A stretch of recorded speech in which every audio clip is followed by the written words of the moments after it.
नमस्कार प्रिय विद्यार्थियों, स्वागत है आपका वीकेएस फिजिक्स एकेडमी में। जैसा कि आप जानते हैं कि बीएससी बीएड फोर्थ ईयर की यूनिट नंबर 3 का लेक्चर नंबर है 6 और टॉपिक है साइक्लोट्रॉन में चुंबकीय फोक्सन, मैग्नेटिक फोक्सिंग इन साइक्लोट्रॉन। और इससे पहले हमने काफी तवित्र की चर्चा की है। उसके अंदर हमने एक पढ़ा था वेव गाइड एक्सीलरेटर के बारे में। आज हम पढ़ेंगे साइक्लोट्रॉन में चुंबकीय फोक्सन किस प्रकार से होता है। तो सबसे पहले वीडियो को लाइक कर दीजिए, कमेंट कर दीजिए और ज्यादा से ज्यादा विद्यार्थियों तक इसे शेयर कर दीजिए।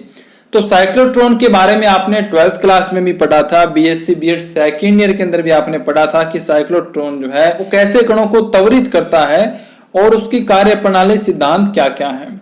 तो यहाँ पर आज हमें सिर्फ उसके चुंबकीय फोक्सन के बारे में ही अध्ययन करना है, लेकिन उससे पहले हम उसके थोड़े बेसिक कॉन्सेप्ट की चर्चा करेंगे जिससे कि आप उससे रिलेट हो जाएं और साइक्लोट्रॉन के चुंबकीय फोक्सन को समझने में आपको आसानी रहे।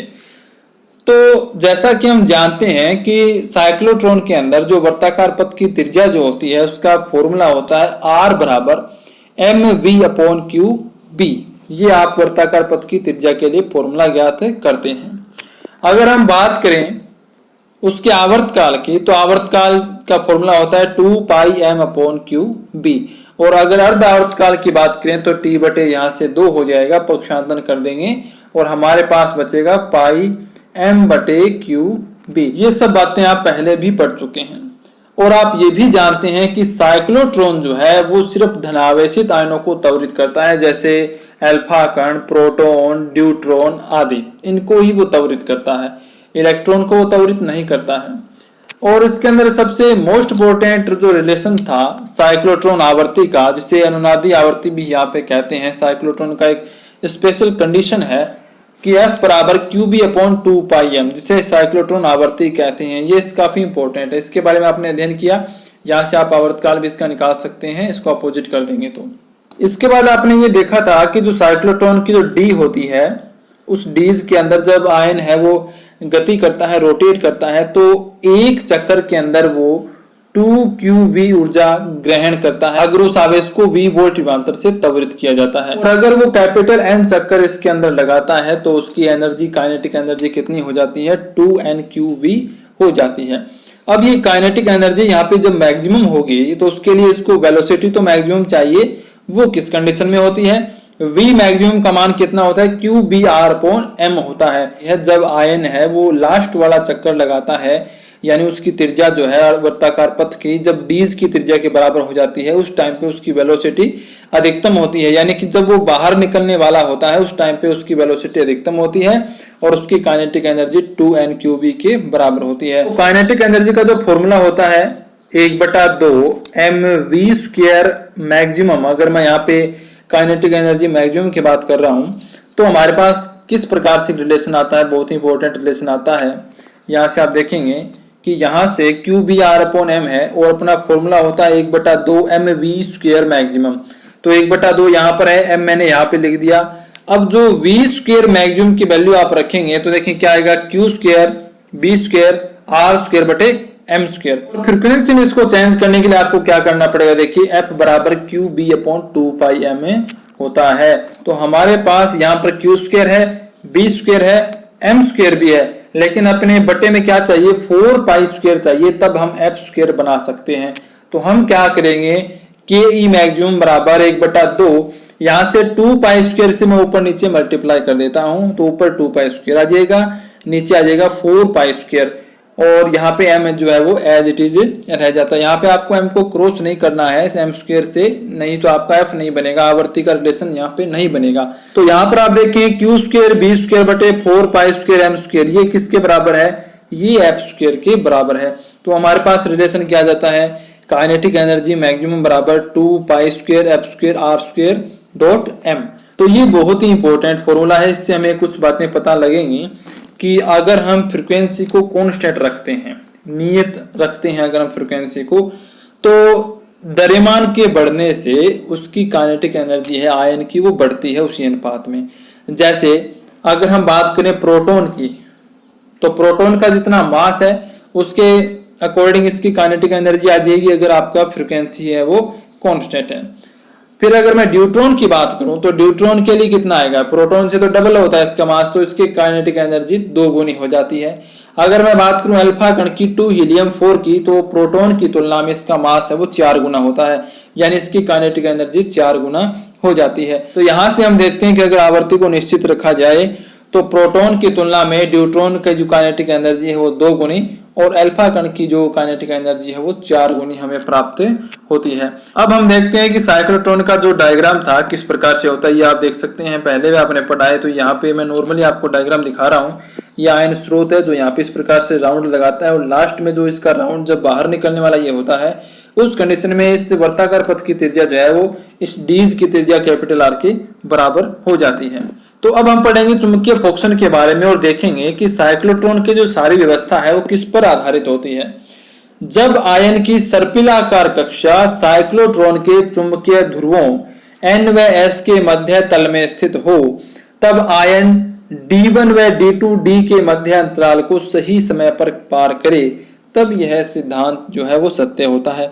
यानी साइक्लोट्रॉन के बारे में अभी जो मैंने आपको बातें बताई थी, एनर्जी के बारे में, उसकी वेलोसिटी के बारे में, उसकी काइनेटिक एनर्जी के बारे में, उसकी फ्रीक्वेंसी के बारे में, वो सब बातें कब सत्य होती हैं, जब आपका आयन है उसकी सर्पिलाकार जो कक्षा है वो कक्षा साइक्लोट्रॉन के चुंबकीय ध्रुवों के मध्य तल में होनी चाहिए और जो आयन है वो D1 और D2 डीज को बिल्कुल सही समय पे पार करना चाहिए। यानी इनमें दोनों में एक तुल्यकालिक संबंध होना चाहिए, यानी उनका जो टाइम है वो बैलेंस होना चाहिए, ऐसा होना चाहिए। लेकिन यदि ऐसा ना हो तब आयन क्या होगा, त्वरित होकर डी की दीवारों से टकराकर बेकार हो जाएंगे, जो अवांछित भी है।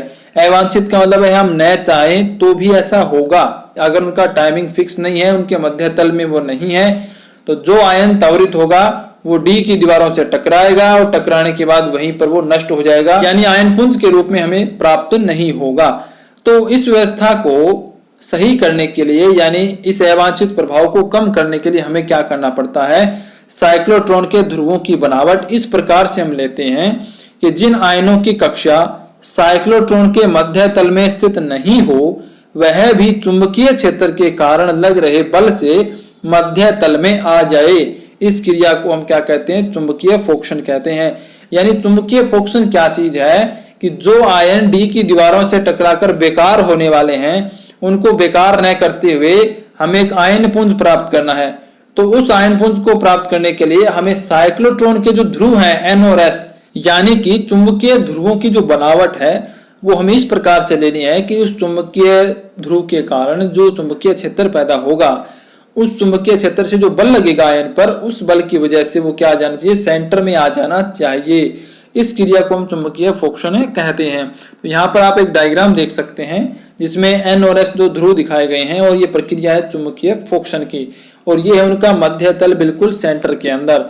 तो यहाँ पे आपको आयन दिखाई दे रहा है और ये बिल्कुल मिडिल पार्ट है, इसका सेंटर है। जैसे जैसे आयन जो है मिडिल पार्ट से बाहर की तरफ जाता है इस प्रकार से, तो चुंबकीय बल रेखाएं हैं वो वक्र रूप धारण कर लेती हैं, और इस वजह से क्या होता है कि जो आयन इस सेंटर यानी मध्य तल से ऊपर नीचे होते हैं उन पे एक त्रिज्यीय बल के अलावा चुंबकीय बल का ऊर्ध्वाधर घटक भी काम करता है, जो इनको सेंटर में लाने का प्रयास करता है। इस व्यवस्था को हम विस्तार से पढ़ते हैं संरचना और कार्य प्रणाली के अंदर। चुंबकीय ध्रुवों को ऐसे बनाते हैं कि आयन जैसे जैसे साइक्लोट्रॉन के मध्य बिंदु से बाहर की ओर आए तो चुंबकीय क्षेत्र के ऊर्ध्वाधर घटक का मान कम होता जाए तथा चुंबकीय बल रेखाओं में वक्रता आती जाए। ऐसा क्यों भाई, यहाँ पे आप देखें कि जैसे जैसे आयन सेंटर से बाहर की ओर आते जाएंगे तो ये जो स्ट्रेट लाइन आपको दिखाई दे रही है, पहले चुंबकीय बल रेखा स्ट्रेट लाइन के रूप में थी यानी प्रबल थी, और जैसे जैसे दूर होती जाती हैं उनमें वक्रता आती जाती है। इसका एक कारण है क्यों होना चाहिए ऐसा, इन फोर्स लाइन के कारण आयनों पर अंदर की ओर एक त्रिज्यीय बल लगता है। जो आयन मध्य तल में हैं उन पर केवल त्रिज्यीय बल लगेगा जिससे वो सेंटर में ही रहेंगे, लेकिन जो मध्य तल के ऊपर या नीचे होते हैं उन पर त्रिज्यीय बल के अलावा एक ऊर्ध्वाधर बल घटक भी लगता है जिससे आयन मध्य तल में आ जाते हैं। मध्य तल से आयन जितना दूर होगा उस पर उतना ही अधिक यह प्रत्यानयन बल लगेगा, और इस प्रकार क्षेत्र के कारण आयनों का मध्य तल में फोक्सन हो जाता है। यही इसकी चुंबकीय फोक्सन की प्रक्रिया है। यानी कि यहाँ पे आप देखें कि जिस प्रकार से अगर आयन सेंटर में है तो उस पर सिर्फ एक त्रिज्यीय बल लगता है, और मध्य तल में अगर वो है तो उस पर त्रिज्यीय बल लगता है। लेकिन जैसे जैसे आयन मध्य तल से दूर होता जाएगा तो जो वक्राकार रूप है बल रेखाओं का, उसके कारण त्रिज्यीय बल के अलावा एक ऊर्ध्वाधर बल का घटक भी काम करेगा, जो क्या करेगा, इन आयनों को इस सेंटर में लाने का प्रयास करेगा। और ये आयन जितने दूर होंगे उतना ही ज्यादा फोर्स ये प्रत्यानयन बल के रूप में लगेगा, जिससे कि आयन है वो मध्य तल में आ जाए। और जब ऐसा हो जाएगा तो सारे आयन एक जगह फोक्सित हो जाएंगे और एक आयन पुंज के रूप में बाहर निकलेंगे। तो ये था हमारा साइक्लोट्रॉन का चुंबकीय फोक्सन। अब आपको ये बातें याद रखनी है कि साइक्लोट्रॉन के द्वारा हम सिर्फ धनावेशित आयनों को ही त्वरित कर सकते हैं, जैसे अल्फा कण, ड्यूट्रॉन, प्रोटॉन। साइक्लोट्रॉन के द्वारा अनावेशित कणों जैसे न्यूट्रॉन को हम त्वरित नहीं कर सकते हैं। और तीसरा पॉइंट आपका कि इससे इलेक्ट्रॉन को भी त्वरित नहीं किया जा सकता है। ये सिर्फ धनायनों को ही त्वरित करने का वर्क करता है। और इलेक्ट्रॉन को त्वरित करने के लिए एक स्पेशल त्वरित्र होता है जिसे कहते हैं बीटाट्रॉन, जो हम इस यूनिट में आगे पढ़ेंगे। तो वीडियो अच्छी लगे तो लाइक करें, कमेंट करें, ज्यादा से ज्यादा विद्यार्थियों तक शेयर करें। मिलते हैं नेक्स्ट वीडियो में। धन्यवाद।